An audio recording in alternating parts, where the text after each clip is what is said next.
తాను ఎలాంటి అక్రమాలకు పాల్పడలేదన్నారు మంచిర్యాల ఎమ్మెల్యే ప్రేమ్ సాగర్ రావు. తనపై ఉమ్మడి ఆదిలాబాద్ జిల్లా ప్రజాప్రతినిధులు తప్పుడు ప్రచారం చేస్తున్నారని ఆరోపించారు. తమ కంపెనీకి 450 కోట్ల రూపాయల రుణం మంజూరైతే తీసుకుంది 109 కోట్లు మాత్రమేనన్నారు. 109 కోట్ల రుణానికి తాను 195 కోట్లు చెల్లించానన్నారు.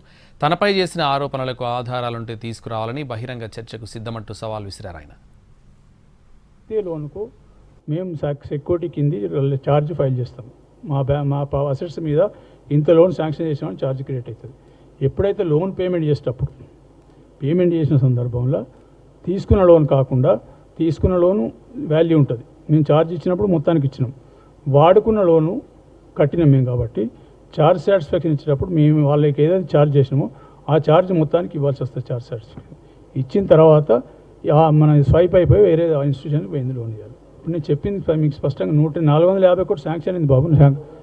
నిజానికి దానికి పేపర్లో ఏమన్నా వేగ్ అలిగేషన్స్ కాదు కదా, గాలికి నోటికి ఇచ్చినట్టు మాట్లాడడం కాదు కదా. పేపర్ నేను పెడతాను, రమ్మని చెప్పండి, వాళ్ళ దగ్గర పేపర్ తెమ్మని చెప్పండి. 450 కోట్లు శాంక్షన్ అని నేనే చెప్తున్నా, శాంక్షన్ కాలేదని చెప్తలేదు. శాంక్షన్ ఆర్డర్స్ కూడా తెచ్చిన, ఇక్కడ ఉన్నాయి, అన్ని బ్యాంకులు శాంక్షన్ ఆర్డర్ తెచ్చిన. నేను ఐఎమ్ నాట్ టాకింగ్ ఎనీ